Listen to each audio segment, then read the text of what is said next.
Okay.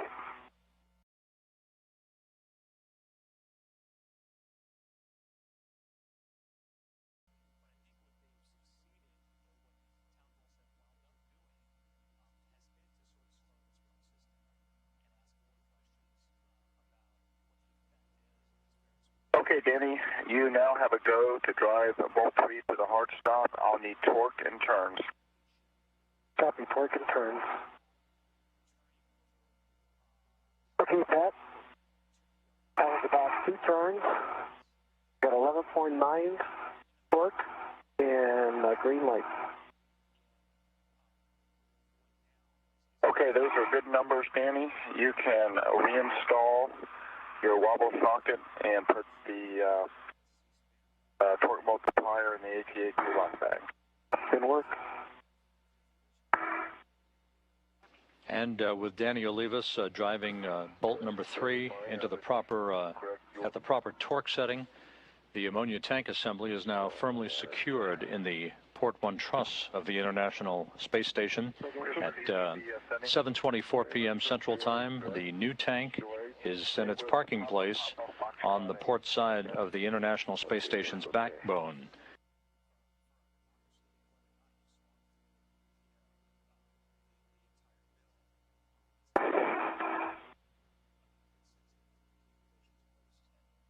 Olivas is stowing a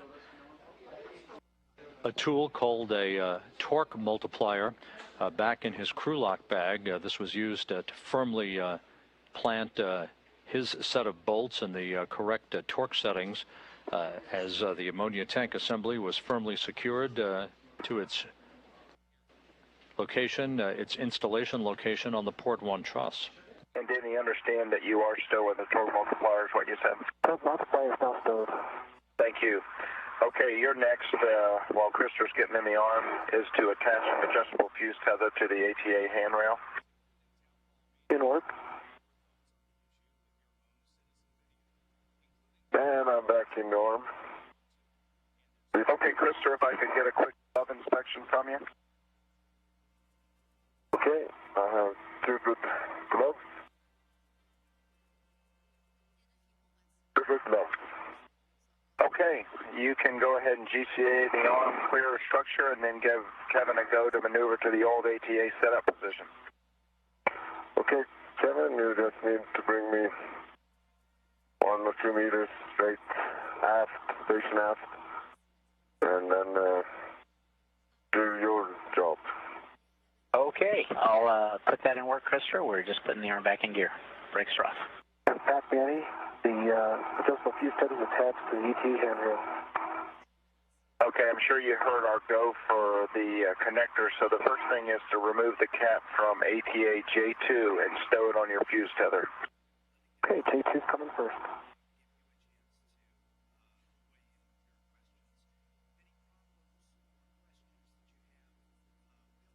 F4 is removed and it's on the adjustable fuse tether. Okay, we are going to mate QD F174 to the ATA QD M4. Okay, F174.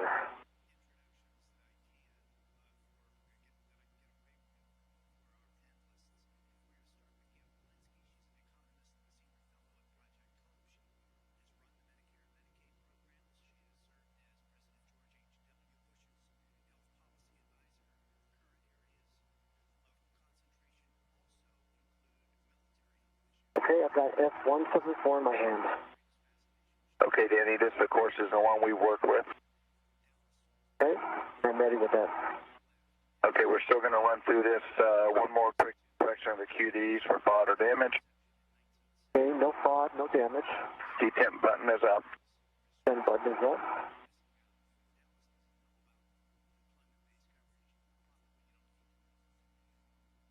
Okay, now we know the white band is visible. We just want you to side loads and mate the QD. And remember, you're going to hold the release ring aft. Okay, here we go.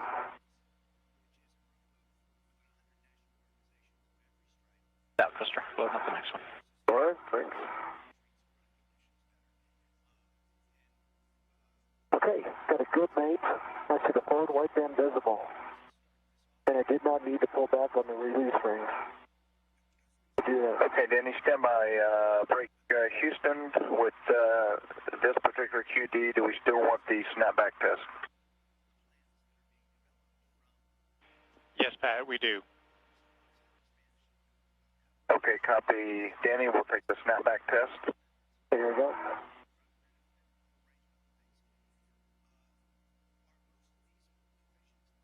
And the forward wideband still visible. Good snapback test. Forward wideband is visible.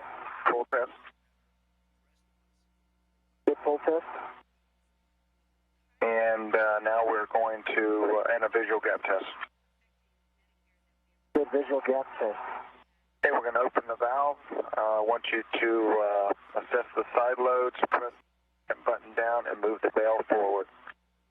Okay, forward.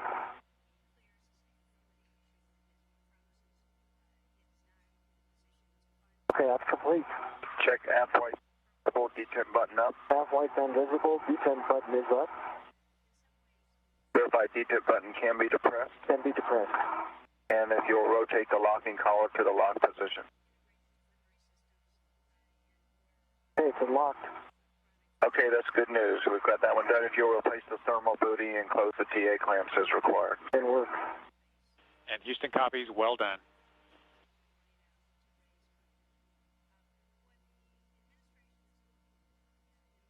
This is Mission Control Houston. Danny Olivas and Christopher Fuglesang have completed all of the connections of the fluid lines, the nitrogen pressurization lines, and the electrical connections for the new ammonia tank assembly. Olivas and Fuglesang continue to operate with maximum efficiency. Next up will be the ungrapple of the old ammonia tank assembly from its grapple point at the end of the Canadarm2 for a handoff by Olivas over to Fuglesang to begin to maneuver the spent tank back down toward Discovery's cargo bay to be bolted in place on the cargo pallet at the rear of the payload bay. All right, Christopher, you have the whole tank. Thank you. I have the tank. Thank you. Good job.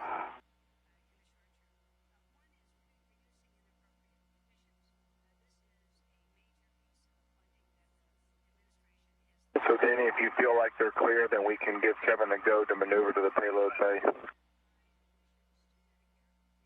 Okay, Kevin, I think you're about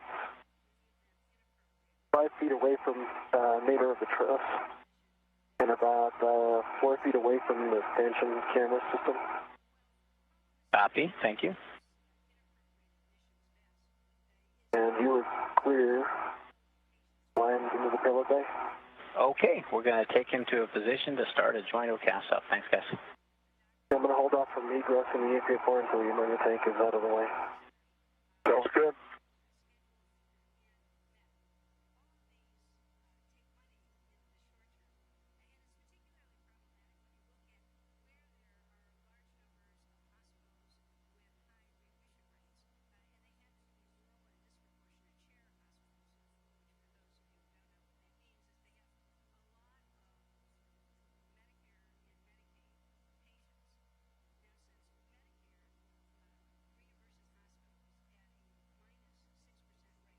Hey, Pat, I'm happy with my clearance. I'm going to run egress the EVA. Okay, Danny.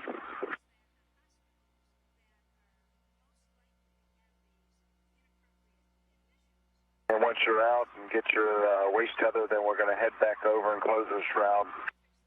Copy.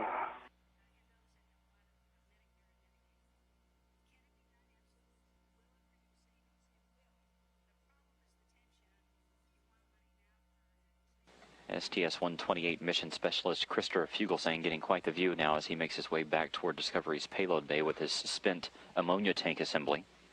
Danny Olivas, meanwhile, moving hand over hand down the station's structure back toward the payload bay.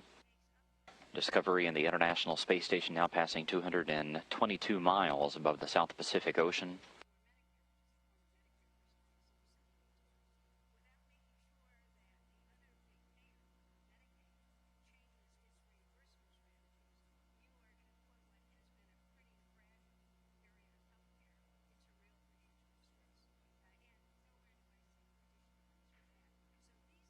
You see Olivas down there in the bottom of the payload bay. Fuglesang there right above him, still holding the old